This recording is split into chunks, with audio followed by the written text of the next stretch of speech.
1 year ago, I literally called Dave Ramsey out on his dangerous retirement advice. Okay, I'm a little confused because I don't know what the hell George is doing a 3% withdrawal rate, because that's absolutely wrong. I'm going to have to find out where that video is and get it taken down. I'm perfectly comfortable drawing 8. If you want to pull out 10%, you're not going to destroy the portfolio. So today we're covering the whole Dave Ramsey 8% safe withdrawal rate timeline. The conversation's still going on and there may be hope to make a difference yet.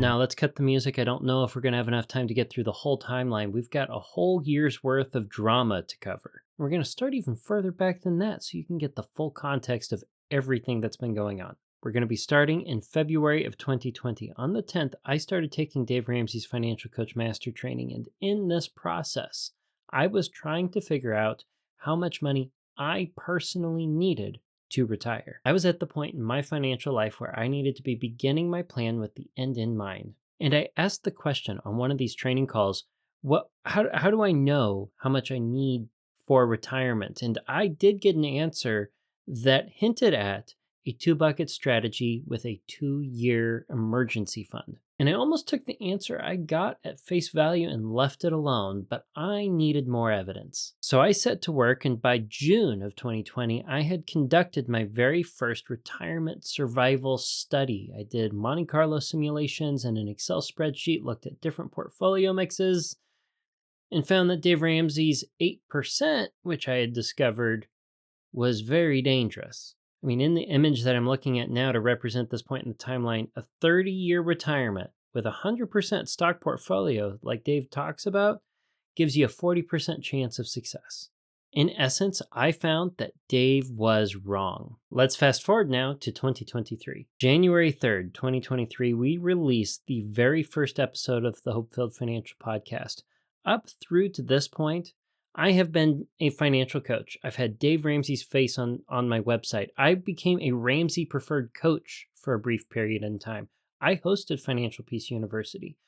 And all the while, knew that Dave Ramsey was wrong on the safe withdrawal rate stuff. And by this point, I was very transparent with those in my community that I believed Dave Ramsey's safe withdrawal rate advice to be blatantly dangerous and something to disregard. And I believed this thoroughly to the point that I had programmed an episode to call Dave Ramsey out on this for September of the first year that this podcast was published.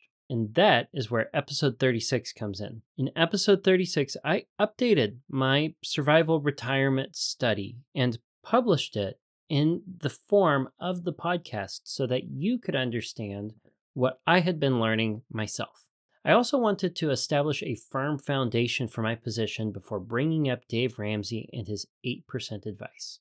And that's what I did on September 12th of 2023 with episode 37. Episode 37 would become the most popular episode that we had produced to date. And in this episode, I summarized the statistics from episode 36 and expanded them to show why Dave Ramsey was wrong. I asked you to take the link to this video and share it on 5 different clips that Dave Ramsey had on YouTube, where he talks about 8 to 10% safe withdrawal rates being okay for listeners. It was at this point in September where I established the firm goal that I wanted to help change Dave Ramsey's mind for the good of his legacy and all of his listeners. Now, after I made that episode, I was very hopeful that I would see something come through on the Ramsey Show indicating that I had made it to Dave, that I had reached him through my effort.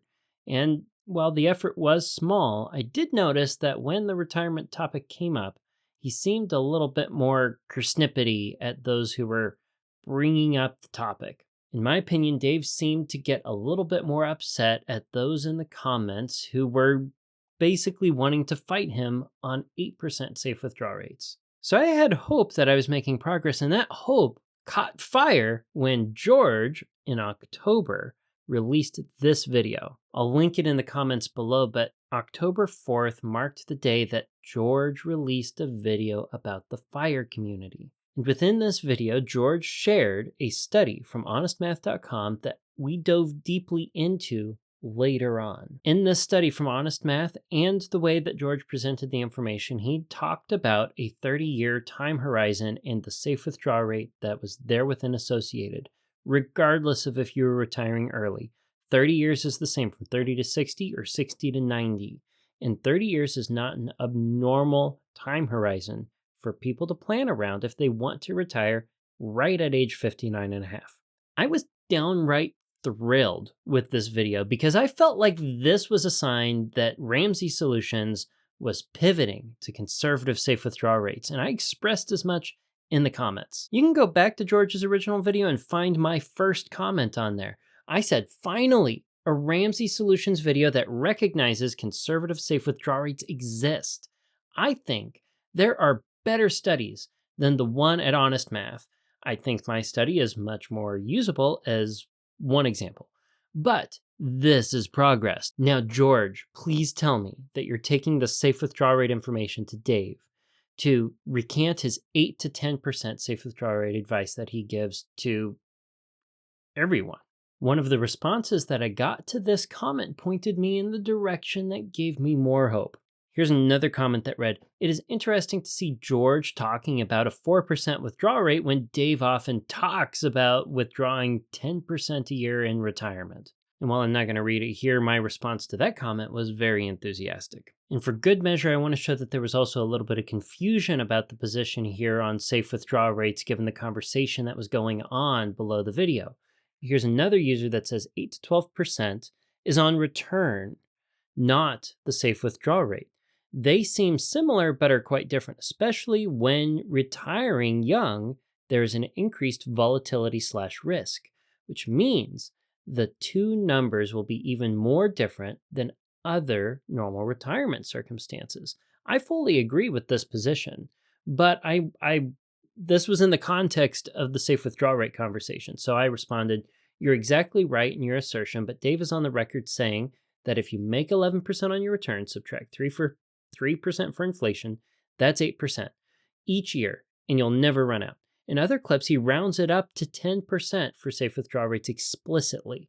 He did this on the show twice in the last month that I know of. If you couldn't tell, I was pretty active in the comment section on this video, which led to the following exchange. LOL JK9443 said, "It's funny because I just read an article from their website yesterday that mentioned in the article that you should take only 4 to 5% at most in your first year of retirement and adjusting it to inflation." They're basically describing the constant dollar method here, almost with the 4% rule of thumb built in. I'm not sure why Dave mentions this 8 to 10% thing constantly, but his own site's article states differently. This had me all sorts of excited, and I did go and find the article. I'll show snips of it here for you now, but I've covered it before. And this is where the idea of calling the show first really came to fruition. I responded and said, "You're right. I think I should call the show and ask for the contradiction to be resolved on air." And the response I got from this brainstorming was, "Ooh, that would be a fun one. I'm going to look up that link to that specific article and put it here now." The top of the article originally looked like this. You can't find it now because Dave had it taken down. I'll put a link, though, to the Wayback Machine archive of the original article. Right here's an excerpt from the article that goes into that 4 to 5% that we saw in the comments.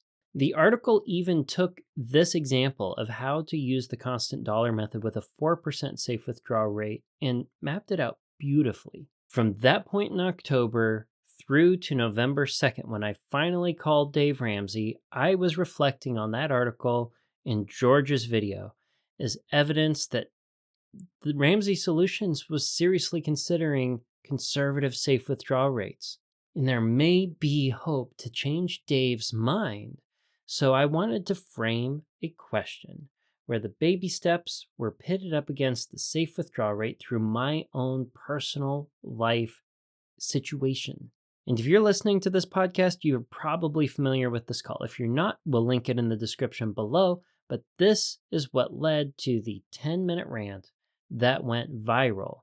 My effort to change Dave Ramsey's mind and have a constructive conversation resulted in a blow-up that did not go nearly the way that I would have wanted, and I felt like it was a massive failure at the time. That wasn't until Dave's rant got clipped and posted on Twitter by Marvin. Marvin's tweet got over 4 million views in 24 to 48 hours. And I provided you all with my reaction to the phone call so that you could be filled in on the full story. I published my reaction ahead of the full episode that featured it, and that was on November 11th, so only 9 days after I made the phone call. As a result, Tom the Savings Captain asked me to join him on his podcast, The Money Happy Hour. Tom was so kind. He's one of the kindest people I've ever met in the financial space. I'm very grateful that he asked me onto his show. This episode of his was episode 40. It was published on the 15th of November. He and I agreed before starting the recording that we were both big Dave fans. And this sort of situation with the safe withdrawal rates was dangerous, and we were confused by it. Tom the Savings Captain also went way out of his way to help me grow my presence on X, formerly known as Twitter, and for that, again, Tom, I thank you. Now, on the same day Tom's interview with me got released, I had another interview with the Power of Zero. David McKnight had me on the Power of Zero podcast for a 40-minute interview to cover what happened on the call. I feel like this interview was the strongest one that I had in the wake of the phone call and the virality of everything going on. This was my window to telling the world that I was trying to help Dave's listeners, and that I was a big Dave Ramsey fan. If you haven't heard that interview, I'll link it in the description below for you to find. And that's not all for where I was asked to continue talking about the phone call I made to Dave. Josh Jelinski, the financial quarterback, had me on the radio in New York as a result of me making this phone call. He had a YouTube video of the interview he did with me that was over an hour long, published on YouTube on the 18th of November. And the week of Thanksgiving, I'm pretty sure, is when I was featured on the live radio.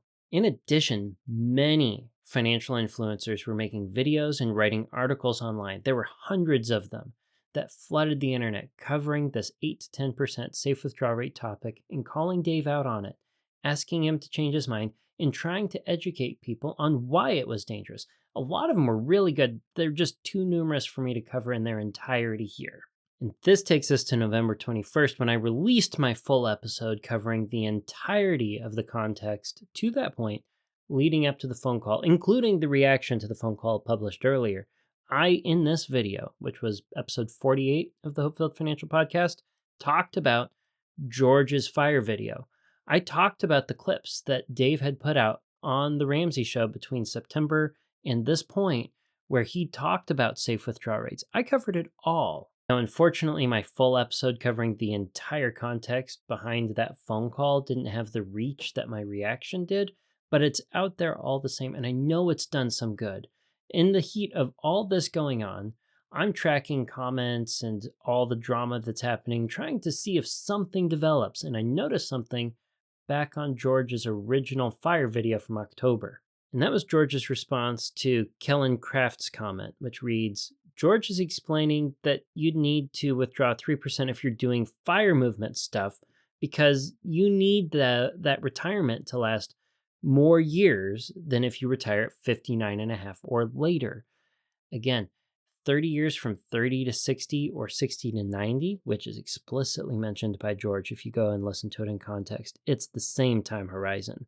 We're not talking about a withdrawal rate from 30 to 90. The study covered 30-year time horizons. The dude totally misrepresented this video, referencing me. And George personally responded. I know that it's not PR people. George is genuinely in the comments responding to people. He says he didn't misrepresent it. He was intentionally malicious, which is even worse. And you can see, if you go back to the video, I responded. I put it at George Kamel. Please know I have no malicious intentions, George. I love your work. I like this video. And I think the way I understood the honest math study there within was logically valid. Please forgive any ill that you hold against me. There's a little more in that comment for my plea for reconciliation. You could go back and read it yourself. It's on the screen if you're watching the video version of the podcast. But I was sad. I know that the result of my call was George getting thrown under the bus. And I felt genuinely bad, still do, about the ill that I caused for George. It was not maliciously intended in any way, shape, or form. Let's move on through to the end of November. On the 28th of November 2023, I published episode 49, which covered the Retire Inspired Quotient tool on Dave Ramsey's website. This was popularized back in the Chris Hogan days. Now, if you use the Wayback Machine and go then, you'll see that the settings were a little different. But after Chris was let go, for reasons that I'm not covering in this episode, things changed. You see, the RIQ tool is designed to give you the answer to how much do I need to retire? How big does your nest egg need to be? It takes your income, your dream for retirement, and then back engineers it with an assumed growth rate, in this case 11%, an assumed inflation rate of 3%, and an assumed safe withdrawal rate of 8%. And it hides these settings behind a little edit pencil thing. It doesn't give you the options to develop this in your assumptions up front because Dave believes so heartily in this 8% safe withdrawal rate thing. I think this is dangerous to have a calculator like that on the internet, basically telling people up to half of what they need is safe for retirement. The next point in the timeline that I'd like to mention occurs on December 22nd, 2023. Lane Sebring asked me on to his show to do an interview. He's known primarily for entrepreneurs online and business focused content, but he did have an episode of his show a while back that covered Dave Ramsey and criticized him for some of his advice as it relates to inspiring listeners. So it fit in that he would reach out to me and we could do a show together. It was a lot of fun. Now, it's interesting to note that not a lot happened between the end of November and the end of December because Dave Ramsey was on a hiatus. He was gone. After I called him, he wasn't on the Ramsey Show again for over a month, it seemed. I'm pretty sure it was over a month. I mentioned it on the Power of Zero interview. Where did Dave go? Well, apparently, he was in Egypt on vacation, a pre-planned vacation, not as a result of my phone call. I certainly hope that was the case. On episode 53 of the HopeFilled Financial Podcast, I covered Dave's first episode back, where he and George doubled down on the safe withdrawal rate. The very first call he got back, and I don't think that was an accident. He doubled down on 8% being safe. Despite this, on the 15th of January, there was another interesting call on the Ramsey Show where Dave actually bracketed his advice when it came to the 8% and said that it was the absolute max, and he uses it for the rough numbers in order to find the upper limit when talking with callers. This is the first time I'd ever seen Dave Ramsey bracket his advice that way. I don't know if it was because he was changing his mind. I don't think it actually was, or if it was because the situation in general here was tight and the individual was looking to pull money out from their nest egg in order to pay off the mortgage, and what remained was a low enough balance that it did or would put their retirement survival at risk given how much they needed to live off of. Let's turn the page to the next day to episode 56 of the HopeFilled Financial Podcast, where I cover the risk zone. The risk zone, as I show it, is a visual representation for the statistical risk in your retirement plan. It's a very good episode. And as a part of that, I react to George Kamel on the Iced Coffee Hour podcast with Graham Stephan. In that podcast, he is asked about the whole Dave Ramsey call. And George calls me malicious again for the second time. This is the first time I publicly share on the show that George has called me malicious twice, once in the comments, and then once again on one of the most popular financial podcasts out there. Let's jump forward to February 2024. I'm thinking that the 8% topic is fizzling out, but that hasn't stopped people from reaching out to me to do collaborations. One individual who reached out to me was the Decade Investor. He's local to Kansas City here, so we were able to record an episode of his show and an episode of my show that were published on the 20th and 23rd of February. Ed Jarecki also asked me to jump on the Elevate Your Business podcast so that we could record an episode talking about my definition of success and focusing on HopeFilled financial coaching as a business. And that takes us to April 4th, where Dave Ramsey has a guest spot on Fox News where he's asked about this survey where Americans think that they need 1.46 million on average to retire comfortably. And while we don't have time to react to that clip today, Dave very strongly stood behind his position on 8% safe withdrawal rates here. And I started losing hope that I had gained on the 15th of January when he bracketed it as a max, because I thought that was at least a soft movement in the right direction. And that takes us to the 20th of June, where I released something that was in the works from all the way back in December. You see, Josh Curtis reached out to me as a result of the Dave Ramsey phone call. He wanted to share with me a distribution strategy that he believed could enable much higher safe withdrawal rates without exposing clients to undue risk in retirement. I found that I couldn't disprove a lot of his work. There is some excellent stuff behind the portfolio waterfall, and it did changed my mind a little bit. It was ironic to have the guy who called Dave Ramsey out on 8% safe withdrawal rates, except that we don't have to be ultra uber conservative if we have the right approach. But I believe this approach necessitates you having a financial expert in your corner to help you be guided through using the portfolio waterfall in an appropriate way. So I made it a point to feature the portfolio waterfall not only in episode 80, but also in episode 87, where I go to Nebraska and interview Josh Curtis in person. That interview was fantastic. If you haven't heard it yet, we'll link it in the description below. It's a great listen.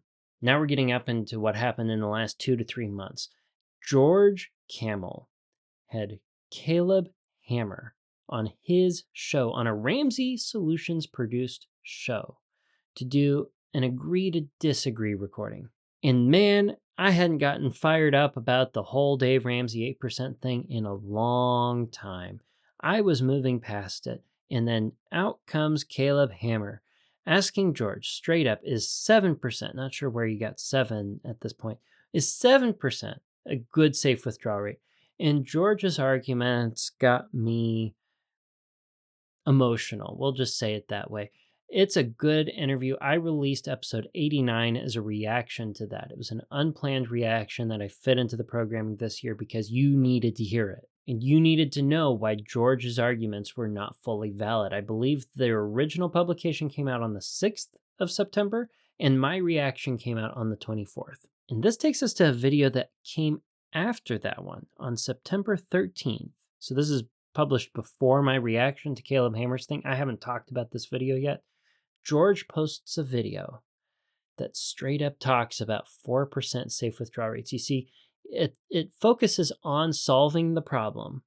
How much money do you need to retire? And specifically, they phrase it around how much money do you need in your nest egg if you want to have 6 figures of income every year in retirement? And you see, George not only talks about the 4% safe withdrawal rate in this video, but he does an example of how to use the 4% rule to calculate what you need in retirement. Now, we're actually going to react to a little bit of this most recent video from George so you can see what I'm talking about in context. A recent survey from Charles Schwab asked 1,000 Americans with 401k plans how much they think they need to have saved for retirement. Their answer was $1.8 million. But how do you know what your retirement goal number should be to afford a 6-figure retirement income? Do you just shoot for the stars and hope you hit a trust fund? Bro, what are you talking about, man? Well, there's actually a simple way to figure out how much you'll need to save. I want to say, yes, there is a simple way to figure out how much you roughly need to save so you have a good target. I like where this is going. But quick caveat, not everyone is going to need a 6-figure retirement income. We chose $100,000 because the median household income in America is about $75K. And we figured $100K a year would be enough to keep up with inflation, healthcare costs, and maintain that bougie lifestyle. Hey, those anti-aging acai bowls ain't gonna pay for themselves. Wow, wow, wow. So now that we're all clear on that, let's figure out how much you'll need to have in your nest egg to pull $100,000 a year in retirement. And I just want to add that I don't have any problem with the $100,000 a year income thing being their example. There is something to say Are we calculating that for today's money or tomorrow's money? I would say George's implications there allude to this being in tomorrow's money when you retire. First, you've got to consider your withdrawal rate, aka what percentage of your money you plan to take out of your nest egg every year. In the financial world, there are all kinds of opinions about what a proper, safe withdrawal rate is, but it all depends on the size of your nest egg, your risk tolerance, your investments, your age, your lifestyle, and what kind of golf cart you want to drive in Del Boca Vista. Are you telling me there's not one condo available in all of Del Boca Vista? That's right. I'm going to point out now that there's something really interesting happening here. George has taken the desired income for retirement and then reached for the withdrawal rate as the piece that connects the two to solve for how much you need in retirement. To kind of muddy the waters here, he says there's a lot that goes into what your withdrawal rate needs to be, which is true. Your risk tolerance does go into it. Your time horizon does go into it. But your nest egg size is what we're solving for that's dependent on it.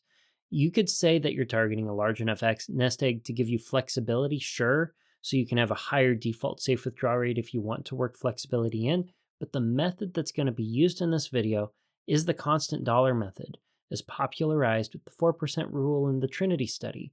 It's not going to build in any of that flexibility process into the assumptions. Most financial advisors recommend a withdrawal rate of 4% to make sure you don't run out of money. Now, they're being uber conservative here, like even more conservative than bringing a green bean casserole to a Lutheran potluck. But think about this. The S&P 500 has had an average annual return of 10 to 12%. That means even with 4% inflation, you could technically withdraw 8% and not touch the principal balance. Okay, so let me get this straight. You're going to straight up say most financial advisors, most financial experts will start you off around 4%. And then say that they're being ultra conservative and use this example, which very well may be applicable nicely to a single year instance. It's not going to happen on average over and over to show that they're being ultra conservative. This is like doublespeak. You're trying to support Dave Ramsey's 8% safe withdrawal rate while also presenting what the experts have. It's interesting. That's pretty amazing. But to avoid the wrath of the keyboard warriors in the comment section, let's just go uber conservative just to make a point. So if we want a $100,000 salary, that's got to be 4% of your total nest egg. So to get to that target nest egg number, you multiply 100,000 by 25, which equals $2.5 million. $1 million. Okay, the doublespeak thing that's going on here to me is downright fascinating. It's like he's trying to have his cake and eat it too. And Ramsey Solutions published this after all the drama from a year ago. They published this. I don't know if this is them easing into the 4% safe withdrawal rate thing, or if it's some semblance of acceptance that they need to be basically presenting the conservative safe withdrawal rate and not just the 8 to 10%. I'm happy with the progress. I am. I am just a little disappointed with the inconsistency on the doublespeak. We can agree on there being a need to live off of the interest that's produced by the nest egg and not chew into the nest egg principle if we don't want to have a drawdown period. We can agree that a good principle is to live off of the golden eggs and not kill the goose.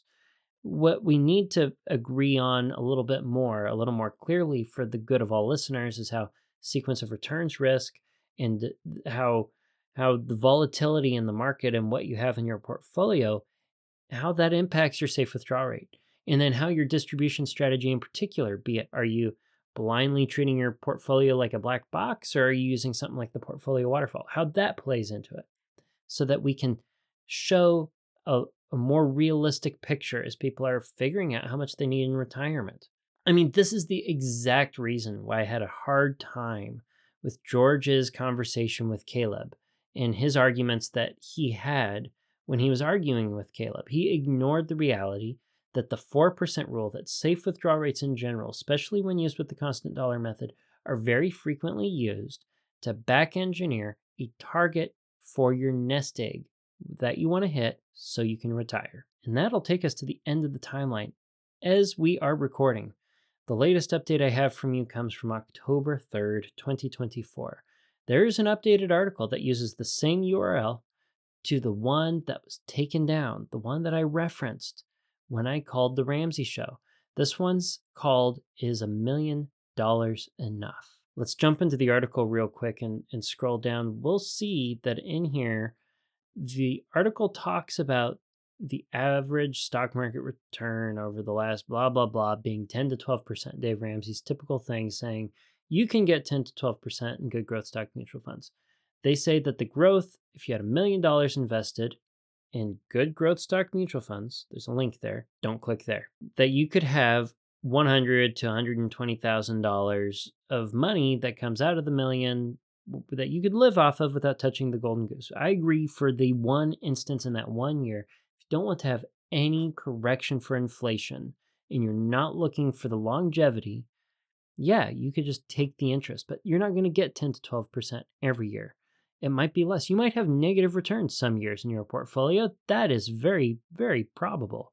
If we go down to the next paragraph, they say, let's be more conservative. Let's say you only get 7%. That's still 70 grand to work with. So maybe $1 million is worth it. So this might be where Caleb Hammer sort of got his 7% safe withdrawal rate. If Ramsey's sort of eased up on 8% and made it 7 in their recent writings. But they're saying here, $1 million, can you live somewhere between $70,000 and $120,000 a year? That's a question only you can answer. And then there's a cute little video link here. Let's see what George has to say in this video. Is $1 million enough to retire on? Well, let's say you're 65 and you've got $1 million in retirement savings and you're ready to quit that 9 to 5 so you can devote more time to the things that matter to you in life now, like bird watching. But this is going well, Dad, and we still have 8 bird types left to go. Now, historically, the stock market has an average annual rate of return between 10 and 12%. And don't come at me with, oh, George is on one. It's nowhere close to that right now. Listen, I know it's not there right now. Simmer down, Terrence. Simmer down now! This is an average annual return calculated over decades. In 2021, the S&P 500 was up 28%. In 2022, it was down 18%. I just want to point out that it's really refreshing to see them recognize in this video attached to the article that you can have some years that have a negative return. So sometimes it's lower or even negative, sometimes it's way up, but 10 to 12% is typically how the rate of return evens out over a long period of time. All right, now that Terrence feels better, back to you and your million. If your $1 million is invested in good growth stock mutual funds, that means your investments could generate $100,000 to $120,000 each year. Dude, I know you said $100,000 to $120,000, that's what the article says, but your video says $100,000 to $200,000. That I'm pretty sure that's just an error. Disregard that. 10 to 12% of $1 million. But let's be way more conservative here. Even if your account produces average returns somewhere in the ballpark of 7% each year, that's still $70,000 worth of income to work with. And keep in mind, that's basically the average household income in America today. Now, if you talk to most financial advisors, they'd recommend a withdrawal rate of about 3 to 5% in retirement in order to remain super conservative and keep those investments going as long as you're still sucking wind. Okay, this is an improvement over doublespeak because they give the example to illustrate the purpose of living off of the interest without killing the golden goose. Then, after that, mention that financial advisors say do 3 to 5% with the purpose of ensuring the longevity of your nest egg to make sure that you don't draw it down. The risk that exists with sequence of returns, the risk with having too much volatility with a high withdrawal rate is spelled out in an appropriate way here. And this, in my opinion, is a big win to highlight at the end of this timeline, despite the fact that the higher safe withdrawal rates are still shown. They're at the very least shown with an illustration that doesn't say what Dave did when I called him, which was that you could take out 8% perpetually, forever, without killing the nest egg. Now we have a very different message that is genuinely published, genuinely out there, and a vast improvement as long as we no longer hear that sort of dangerous advice on the radio. I sincerely believe that this positive change is a result from all of what we covered in this timeline, from the call onward. I believe that we have seen a genuine change for good, even if there's no recognition of the ill or the danger of the 8%. And even though there is no reconciliation to this point between George and myself for me making a call that resulted in ill experience from him, Dave throwing him under the bus. And even though I haven't received an apology for being called malicious publicly twice, I do hope that maybe that can be reconciled in the future. George, if you're hearing this at some point, you have an open invitation to come onto the show for us to talk and work things out and discuss the safe withdrawal rate thing so that we can finally find some complete closure to the timeline. And with that, until next week, until next Tuesday, budget bravely and enjoy your hope-filled financial future.